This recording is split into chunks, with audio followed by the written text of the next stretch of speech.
Tonight on Greater Boston, 41 years, 32 years, 22 years.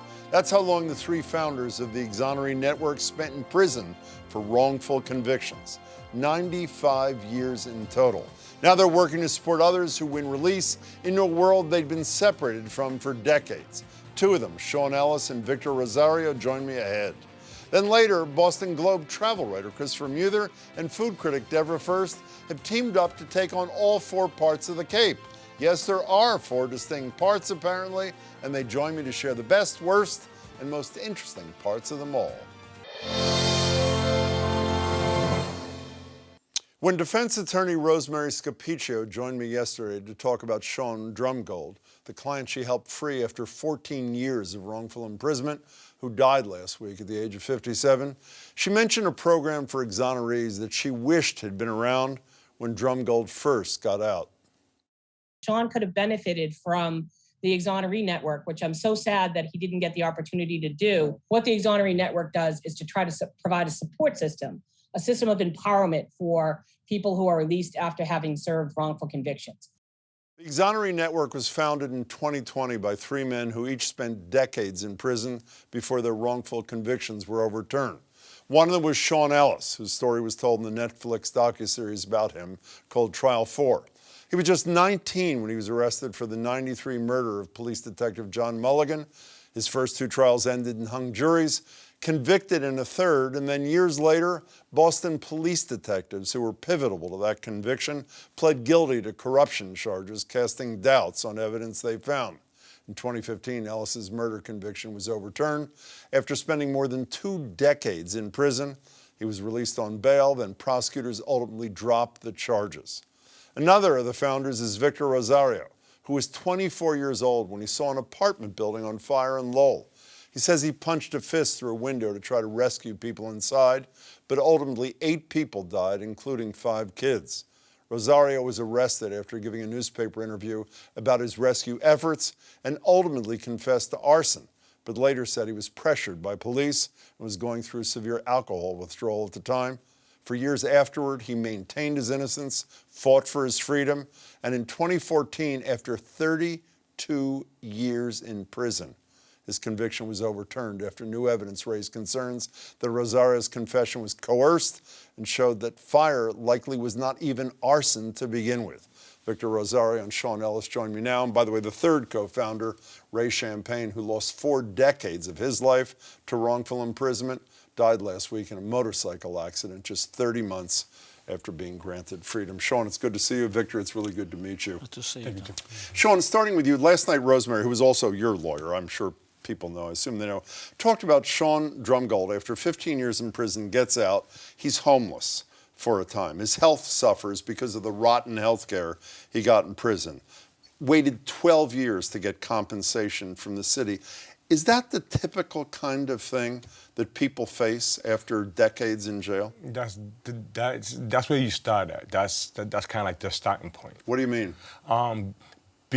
Because you're not only dealing with like homelessness, you're only dealing with like bad health care, you're dealing with mental health issues, you're dealing with a lack of family being present. There's a lot of other things that accompany someone getting released out of prison after spending decades in there, especially for something that they didn't do. Were you prepared when you were released, Victor? Were you ready to re-enter a world you'd been away from for so long?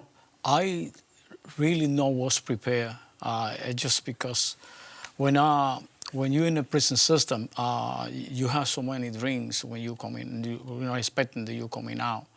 And after all these years that you pass, and you return back to society, you're expecting to see what you left behind. And what I saw was a lot of homelessness. Really, it wasn't a depression moment for me. What was the hardest thing for you? What was the hardest hole that you had to fill when you were finally released? I saw basically that young women, pregnant women asking for money in the street, young, on drugs and all these things. They really, it was devastating to me to see. What was the hardest thing for you, Sean, when you got out of jail? When I think about the hardest thing is I'm still adjusting, even though I'm 6 years home. I'm still adjusting, but there's been such struggles that's gone from knowing how long to spend in the shower, which is a question that I really ask. Because you're limited to your time when you're inside. Is that where you're going? Yeah. You're definitely limited, but not only are you limited in terms of time-wise, because there's a lot of other people that need to take showers and a certain amount of showers, but you're also limited about where you can and can't take showers. There's times that I've been in certain prisons where I couldn't take showers because there was a quote-unquote water ban, because it's a water ban in the prison, but not in the town. So it's as basic as even taking a shower is a huge adjustment when you're free. And do you not have to deal with the fact that it doesn't matter what the court says? You were in jail for decades. You were in jail for decades. I assume there's still people that say, he's guilty. He just got out on some technicality. Do you have to deal with that? Absolutely. You need to face that. Even inside, when you're inside, everybody saying to be innocent, to be proof, okay? And I face it. I face it that, But I know what is in my heart. I know what is in my mind, okay? And I know that I'm an innocent man. So you're at peace with that? Absolutely. Do you have to deal with that? I do. And how do you cope with that? We have this community, and this community is so helpful in a lot of ways. And one of the ways of coping with it is just reminding one another that you're always going to have the naysayers, because to begin with, there was a false narrative. So there's going to be people that believe in that false narrative and unfortunately are going to stick with it. Let's talk about this support network that you, with Ray Champagne, helped to create. Here is Ray Champagne, and I mentioned he died a day apart from Sean Drumgold, by the way, in a motorcycle accident. And here he is at a 2022 virtual event from the wonderful New England Innocence Project. And in this conference, there were the voices of a number of exonerated people. Here's Ray Champagne's. We've all gone through what they went through. So those people need to have someone that can be there for them when they need it. And even if it's just to cry, man, because life is just so freaking confusing to them. That's okay too. What other kinds of services and support do you provide people who live through nightmares like you did? So the supportional support, the support range from emotional support, housing support, technological support. We have the desire and want to, like job training and things of that nature. But some of the support is just basic support. My money is to go to the store to get their basic toiletries, support in getting like the healthcare services that are needed.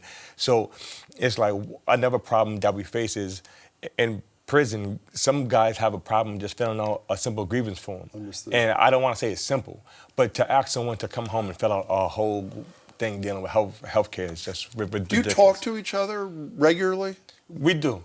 Yes. We do. Like within the Exoneree community, just like a brotherhood. And we check in with one another and make sure that one another. And that's part of the support, just knowing that a brother is there to support another. What other kinds of services, what other kinds of support is the network providing?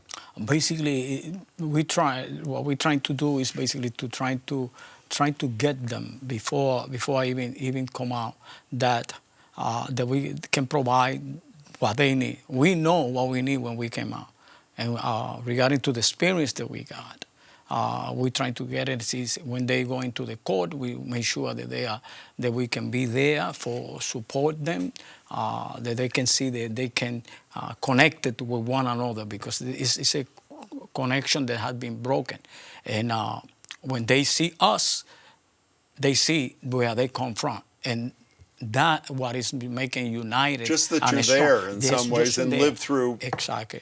They can identify the pains and suffering that we have been going through over the years. You know, I played at the beginning Rosemary Scapiccio, who represented Sean Drumgold and represented Sean Ellis, saying how Sean Drumgold would have benefited had the Exoneree Network been there in his time of need when he was released. Would it have made a difference to you, Victor, when you got out, if it had been available to you? Absolutely. Absolutely. It would be tremendous help, because when we come out, it's like when you get it's like we are blind to all the things that has been changed in society, and now it's like the eyes it began to be open little by little, open it up to be able to we can adapt ourselves to society, because it's not easy to be inside the prison system and then come out and drop you like here you are 20 years later or 30 years later.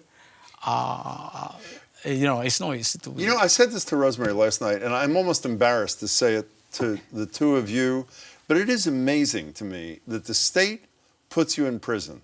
Then the state is forced to admit they put you in prison wrongfully. And then when they are forced to release you, they feel no obligation to do anything to undo as best they can the pain and damage they've caused. Finally, some good news. The legislature, from what I understand in their most recent budget, congratulations to them, $250,000 to the Exoneree Network, I think through the Innocence Project or something like that. That's the first time that's happened from the state, correct? The first time. And what's going to happen? How will that money be spent? So dealing with providing the services and building out the infrastructure. Up until now, some people have been volunteering their time to kind of help pull things together. But the demand is so great that we need to build out the infrastructure in terms of hiring clinicians and people to manage caseloads and make sure that things are implemented as the process is going on. You know, and by the way, as Rosemary said to me last night, Scapicio, this is just the seed money. There's much more money that needs to be raised. And I'm going to give you the web address to learn more about the Exoneree Network in a couple of minutes. You know, one of the things that strikes me, and again, I know this is not unusual, when talking about Sean Drumgold's fight with the city for a decade before he got a settlement. It gets back to what I said before, where the state seems to feel no obligation to compensate for the wrong that they are responsible for, and then there's a big fight. Do you hope that this $250,000, this appropriation, is an indication that maybe that dam is going to break and that maybe there'll be a greater understanding that people like you and Ray and so many others shouldn't have to fight for some compensation for the years you lost? I hope it's a step in the right direction, but like I'll say this: is there's a damning need for a house for exonerees coming home. A lot of times, like we don't know when people are coming home, so it's the court makes a ruling that there was wrong done, that this person should not be in prison, and the person goes from a prison cell to coming home, and coming home to where? And so we would like to take the $250,000 and use it as a down payment on a house, but unfortunately that isn't what we're dealing with. But it is a start. There's a lot more work that needs to be done because there's not a lot of acknowledgement to in that. Well, there's a lot more work that needs to be done, and I'll say I hope for everybody, the two of you and your colleagues shouldn't have to do it alone. Hopefully we'll all pledge to make it right as best we can too. Sean, as always, it's good to hear your voice. Victor, it's really good to meet you. Congratulations on your work. It's really important. Sean Ellis, Victor Rosario. For more information on the Exonerees Network, head to newenglandinnocence.org/exoneree-network. Next up, and on a far lighter note, I don't mean to be an alarmist, but we only have 2 months left of summer. And still on my agenda, hitting all 4 sections of the Cape: upper, mid, lower, and outer, which admittedly I had no idea even existed as different entities until the recent terrific Boston Globe series that focuses on the hits and a few misses of each of the regions. I'm joined by the 2 journalists who were tasked with painstakingly sightseeing and eating their way through it all. They bowled, they drank. They ate lobster rolls, they drank. They stayed at celebrated high-end accommodations and no-name low-end ones. They ate ice cream, and they drank. Globe travel writer Christopher Muther, and Globe restaurant critic Devra First, who's joining us under a veil of anonymity, obviously to keep would-be restaurant bribers at bay. Christopher, great to see you. Devra, you look fabulous. Thanks for being here. I appreciate it. So can we start with some general things? What was the genesis of this partnership, Christopher? You know, I was thinking back on that. This was coming to the studio today, and I realized that Devra and I were having a flight of Pisco. Yes. And that's where we hatched the idea. Really? We should go to the Cape. We should do it in sections. Really? Yeah. It's great. And Devra, obviously you had great trepidation to do anything with Christopher. How'd you overcome that concern? It was difficult, but I managed. Actually, we had always wanted to collaborate, but we couldn't quite figure out the thing that made sense for us to both go do together. And then, as Christopher said, during the Pisco flight, inspiration struck. You know, I have to be honest, I wasn't joking, but I had no idea there were 4 regions of the Cape, and I had never understood and still don't why upper is not lower and lower is not upper. I've only experienced 2, outer and lower. I assume a lot of viewers haven't experienced them all. I'm going to go down quickly, the 4, and can one of you just give me like a sentence or 2 on what you think distinguishes that region? Sure, I'd be happy to, Jim. Devra, starting with you. Upper, give me a sentence or 2. What distinguishes that part of the Cape? Upper Cape. Well, you know, it's easy to get to, so it's good for like a day trip. And that's a nice thing to do. It's fun. You can go ride bikes around, which is something that we did, in fact, do. You can go drink some beer. There's a Treehouse Brewery there now. So if you just had a day and wanted to do a quick hit, you could do that there. Okay, fine. So mid, give me a sentence on Mid Cape there, Christopher. I feel like mid is kind of almost the residential area of the Cape. It's where like people who work on the Cape live, as opposed to sort of lower and outer, although maybe more outer. But there you'll find, you know, one of the great things that we did was like a sunset cruise. Like there's some wonderful beaches. It's, you know, kind of Kennedy country. There's also some really charming main streets for shopping. And lower, since you mentioned lower, Christopher, take it away. Give me a sentence on lower. Money. Can I just say money? Money, that's for fine. Lower? And outer is money too, isn't it? I mean, Devra, no? I mean, there's certainly money there, but I would say more it's, you know, eccentric, people who really want to escape, or, you know, artists, writers. There's a big community of creatives there, and also the gay homosexuals. As Right, and stay one step ahead of the law. Of course, that's right. Instead of creatives, she means gays. Okay, fine. That's the bottom line. Okay, so what we're going to do, one of the instructions I got from these 2, and I also read the series, the first line, it's not a best of. So with 2 exceptions, we're not going to say what's the best. We're going to say what made you feel happy or some such thing. So Devra, starting with you, since you're the food person, best seafood other than a lobster roll, quickly if you can. What was it? The whole Cape, any region? You know, we went to this place called Epic Oyster, and we really enjoyed it. It brings in some of the Portuguese influences of the area, which is kind of a neat thing to get. But it's also a restaurant that you might go to, you know, in the city. It has sort of like, it has a real sensibility, a chef sensibility, nice wine. You can sit outside in the octopus garden and have where is it? oysters. Where is it, Devra? Epic Oyster is in North Falmouth. North Falmouth. Okay. So what was your favorite non-lobster roll? And by the way, if you say clam strips, I'm coming right across the table. Clam strips are not food. What's your favorite seafood other than clam strips and lobster rolls? Clam strips. Okay, thank you. No, I'm serious. What was it? We had a really great tuna. Was it tuna poke at? Geez, where was it, Devra? Do you remember? Obviously, I had a real impression on you. Where was it? In Wellfleet. I think that's the one you're talking about. It is the one in Wellfleet. Yes. And that was good. That was really good. Yeah. Okay, fine. So let's recreational, and I mean other than beach. Obviously, people know beaches. Right. You know, from the drive-in to the golf. What was the recreational highlight, Christopher Muther? I mean, for me, it was dragging Devra on things she didn't necessarily want to do. Like what? Kayaking. So in Chatham, we went kayaking, and I sort of took off, and like jock that I am. And poor Devra, I didn't realize that she was so far behind that she was getting pulled out into the tides. Same with bowling. I mean, I really just rolled right over her, so to speak. So to speak. Do you like the little bowls? I grew up with the big. Actually, we probably shouldn't do this. Okay, okay. So let's move what was on. that about Providence? Thank you, Sorry. Devra. I would like to address one thing about bowling, which Please. is that I won 1 out of 3 of the games. Oh.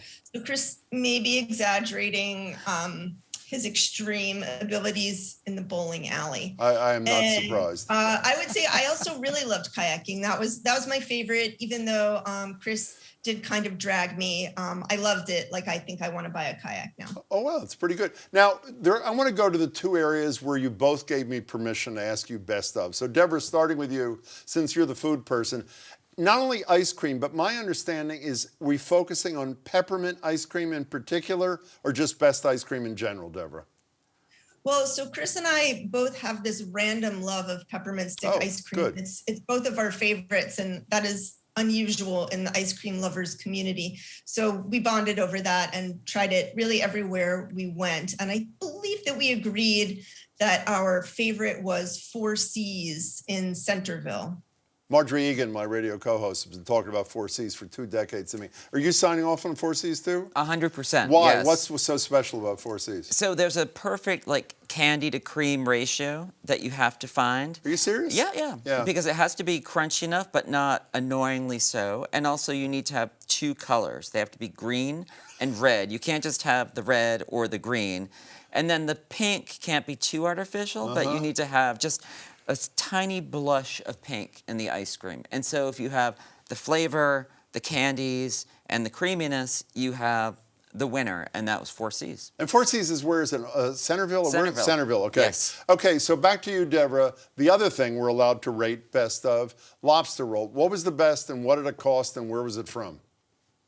So I would say, I just want to clarify, this was my favorite of the trip, but I wouldn't say best of the Cape. So best of trip, we'll give it that. Is at a place that we sort of stumbled upon when we needed some refreshment during our bike ride called Seafood Shanty, which is in Bourndale. And the price of lobster is just really high this year. Fuel is expensive, so just be prepared for that. I think it was probably about $30, but it was giant lobster roll brimming with huge pieces of fresh lobster meat, just everything you want from a lobster roll. Not too much mayo, a little bit of crunch from lettuce, but that's really it. Just straight up giant amounts of big pieces of fresh lobster. And I've paid more than that for much lesser lobster rolls. So that was a nice surprise. It's just right on a busy road there, overlooking the canal. And Chris even tried it. And What do you mean even tried it? You don't like lobster? No. What? Yeah, but the clam strips there were really good. And the tartar sauce was amazing. It By the was way, actually the best tartar sauce of the trip. I do feel love tartar comfortable sauce. saying that. I make good tartar sauce, by the way, not that you asked. And by the way, what was my point about lobster roll? I can't remember. Oh, climate change is not helping with the price, not to mention the lobsters being in a region. Let's go to accommodations, since you're the travel writer. Here's my takeaway from having read all 4 parts of the series, even the part that's not out yet, on Friday, is, correct me if I'm wrong, Devra stayed in high-end accommodations overlooking the water. Yes. You stayed in low-end accommodations overlooking parking lots. Is that a fair summary of your trip? That's a fair summary. How did that come about? Devra's a real diva, and therefore said, no, she did not say that. You know, it sort of was. My rider. It was supposed to be kind of like a 1 week I have the nice, the next week she has the nice, and we swap off. But I ended up picking really lousy places. Also, it's high season in the Cape, so it's hard to get, you know, last-minute good accommodations. So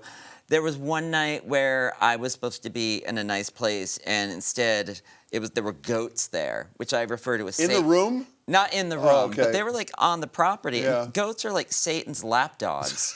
They're like evil with those pupils. Meanwhile, Devra is like at a really cool, like hipstery hotel. And like my hotel was filled with like gross pine furniture. However, I will say some of the places that I stayed were not high-end at all, but they were really like a good deal, like the Chatham Motel.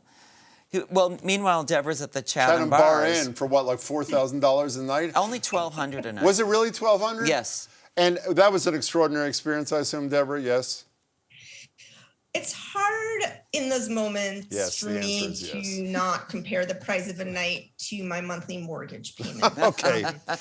You know, I intended to go through cocktails. That's going to have to wait. You have to read the series, and coffee, which is the most important drink to me. Beaches we're not going to do, because even though you do it, I mean, everybody talks about it. I want to talk about a bigger issue, Devra, starting with you. Every article I read about the Cape, not yours in this, but every other piece I read, the first line, second paragraph, is about the shortage of workers in the service industry, and the Cape is all service industry. Did you guys encounter the same sort of problems, or did you not? Yeah, it was really interesting because certainly people are having a ton of trouble finding enough help. And so you might find things like a really popular coffee shop in Provincetown on Commercial Street is closed on Wednesdays, things like that. But, you know, what everybody's saying is don't expect good service, you know, be kind to us. We're busy, we're understaffed. And the pleasant surprise for us was that really everywhere we went on this trip, we had excellent service. Oh, really? Attentive, kind, you know, sometimes it was green, but still, you know, it was like once they got trained up, it was going to be great. So that was a really nice surprise. Christopher, were people a-holes, some of them, or not? I mean, we read all these stories about people screaming at young kids who were working at ice cream. Were people decent to other people? From what I saw, there was no sort of customer rage going on, except when Devra walked into the place. But otherwise, it was like, I'm kidding. Otherwise, it was totally fine. And I think people's expectations are so low when it comes to service right now. Yeah, that's a very good point. The fact that we had to wait a little longer, it was fine. And also, people were just flat out charming. Before you go, Christopher, did you see a shark or did you not see a shark? 'Cause I saw a shark, yes. and do you want to tell us where, or should we wait till Friday? No, I'm fine to say it. It was in Wellfleet. My toes were in the water. That's not true. It is true. And You were in the water when you saw the shark? well, my toes were in the water. Oh, my God. And what was that experience like, quickly? It was more panic than anything else. Not on my part. I mean, I only peed my bathing suit, but Great. otherwise I was fine. Yeah, it's not the first time, believe me. Christopher Muther, Devra First. I love this series. I can't wait till the 4th installment. Everybody should check it out. And thanks for your time tonight, both of you. Thank you. Thanks. Again, the final installment of their Cape series is out Friday. That's it for tonight. Please come back tomorrow ahead of what may be the final January 6th committee hearing. We're bringing you the major highlights from the 7 hearings to date. And be sure to join us the first week of August as well for a state race debate extravaganza. On Monday, August 1st, the Democratic candidates for Attorney General will face off here. Then Tuesday, the Democratic candidates for Lieutenant Governor. On Thursday, we'll have the Democratic candidates for State Auditor. And if you're wondering why I didn't mention Wednesday, well, that's because we were holding the date for a debate between the Republican candidates for Governor. But while Chris Doty has agreed to debate here, Jeff Deal has not. We've reached out several times in recent weeks, continue to hope, but don't worry, we'll take a deep dive into that race regardless. And on August 10th, we'll have yet another debate, the Democratic primary for Secretary of State between longtime incumbent Bill Galvin and NAACP Boston President Tanisha Sullivan. That's it. Thanks for watching, and please don't forget Ukraine.